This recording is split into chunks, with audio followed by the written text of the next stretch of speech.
2.5 लाख जो 2020 में शुरू की गई।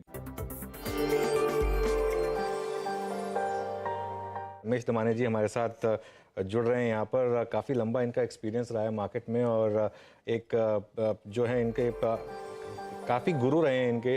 राधा किशन दमानी जी गुरु रहे हैं, Rakesh Jhunjhunwala, Nimesh Shah, Charlie Munger, Jim Rogers, सबसे इन्होंने प्रेरणा ली है। और एक इनका एक व्यू रहता है मार्केट में कि एक लॉन्ग टर्म इन्वेस्टमेंट के थ्रू वेल्थ क्रिएशन। और एक दमानी जी के साथ जो एक सबसे अच्छी चीज़ रही है व्यू, वो पहले एक बड़े नाम थे जिन्होंने इस चीज़ को प्रिडिक्ट किया था कि इंडियन मार्केट में कुछ टाइम के बाद एक रिटेल इन्वेस्टर का जो इक्विटी कल्ट आएगा वो इस मार्केट को ड्राइव करेगा। इन्होंने काफ़ी फॉलो किया है ग्लोबल मार्केट्स को, तो उन्होंने वो सारी जर्नीज देखी हैं। तो इनका एक व्यू था कि इंडियन मार्केट में एक इंडियन रिटेल इन्वेस्टर बड़ा पैसा बनाने वाला, जो कि अब हम देख रहे हैं। दमानी जी, सबसे पहले तो शुक्रिया आपका, आप हमारे साथ जुड़े इस शो में और आवाज़ के दर्शकों के लिए आपने टाइम दिया। अनुज, बहुत बहुत बधाई आपको आपके न्यू असाइनमेंट पे and thank you for having me here today.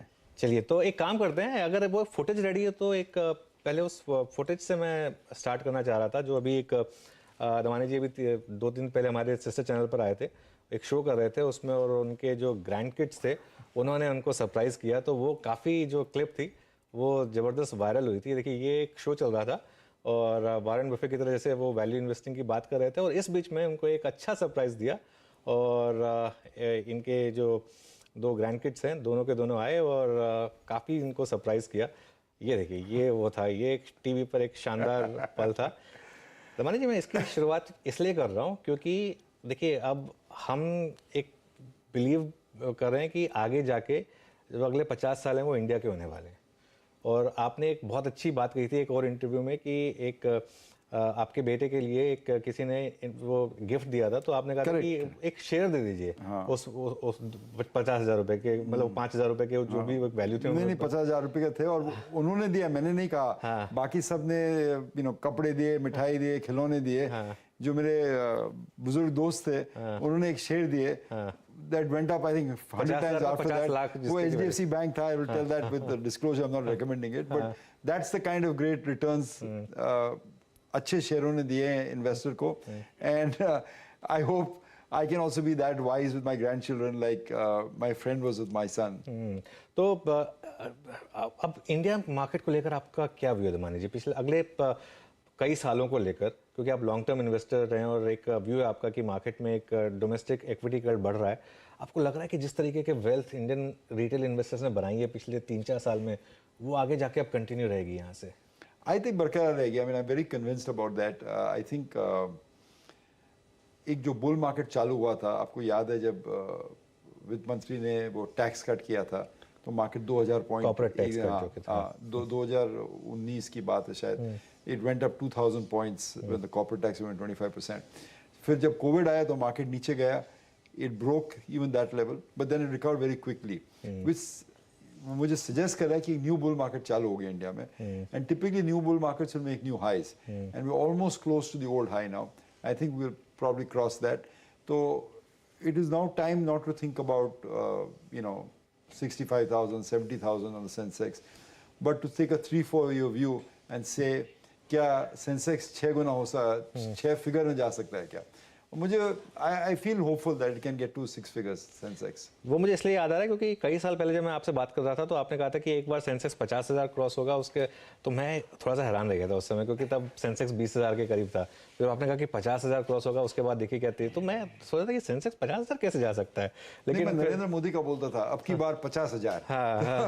अब की बार 1 लाख ही बोल देता हूँ. अब की बार 1 लाख. चलिए, 1 लाख सेंसेक्स, 1 लाख निफ्टी नहीं है, इतना तेजी में नहीं हूँ मैं. तेजी में हूँ, इतना तेजी में नहीं, क्योंकि वो एक आपके जो मित्र थे झुंझुनवाला जी, उन्होंने एक बार 1.5 लाख निफ्टी बोला था कि हमारी लाइफ, उन्होंने ये कहा था कि मैं शायद ना देख पाऊं लेकिन अनुज तुम लोग देखोगे. तो ये उन्होंने एक चीज कही थी कि, तो वो मुझे काफी स्ट्राइक की थी. Long term capitalism compounds money, so if you even compound 10-12%, eventually you'll get to 100,000 in the Nifty too.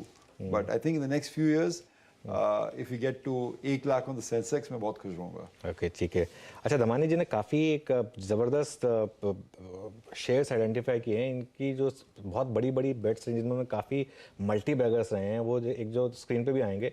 Infosys में इन्होंने ज़बरदस्त पैसा कमाया था. CMC जो बाद में शायद TCS के साथ मर्ज हो गई थी, उसमें ज़बरदस्त इन्होंने पैसा कमाया था. इन्फोसिस में तो 500 गुना रिटर्न मिला था इनको, CMC में ज़बरदस्त रिटर्न मिला था.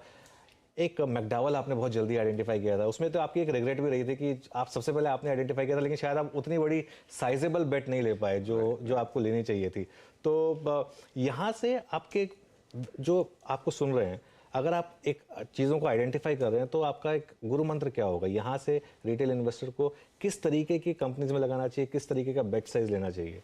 अनुज जी, कपल ऑफ पॉइंट्स। फर्स्ट, आपने बताया जो मैंने शेयर लिए, और मैं भी शायद आज चर्चा करूंगा शेयरों के बारे में, but as a disclosure I want to say that I buy and sell even what I, जो मैं टीवी में बोल रहा हूँ, I could buy and sell that. So you know, अपनी please due don't, diligence करिए। these are not recommendations, these are just illustrative ideas. ठीक है। Please, I'm being very careful, so you know, do your own due diligence about that.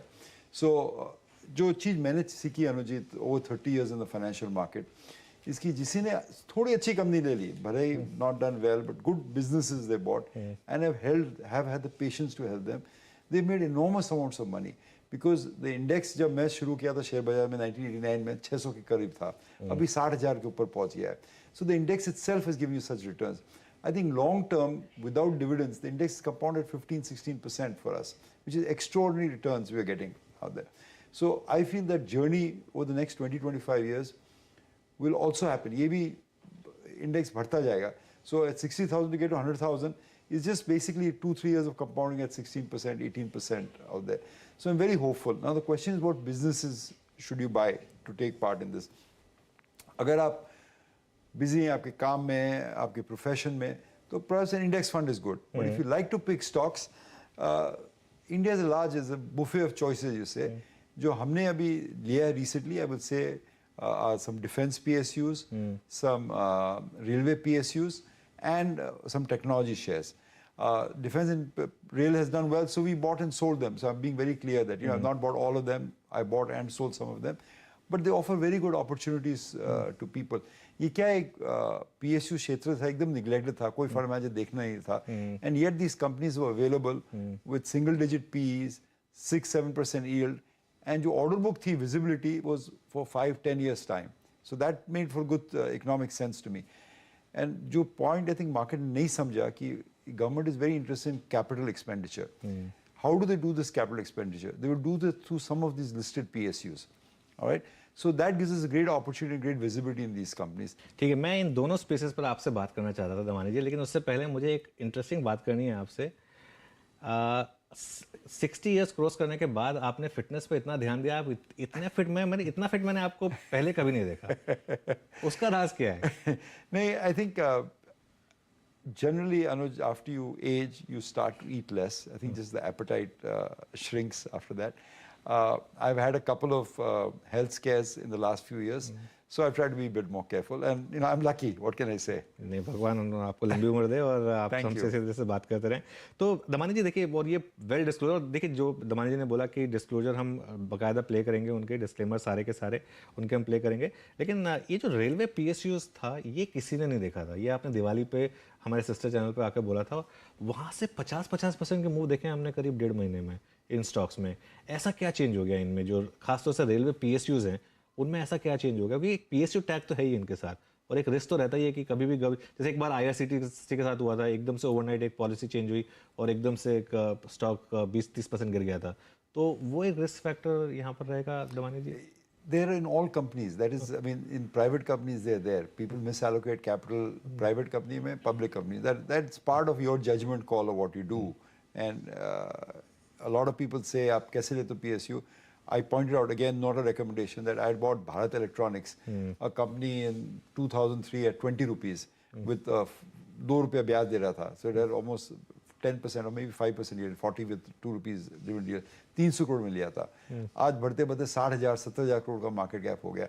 So over 20 years it has created wealth. So it is, जो analyst का काम है, it is to pick good stocks, whether it's in the public sector or in the private sector.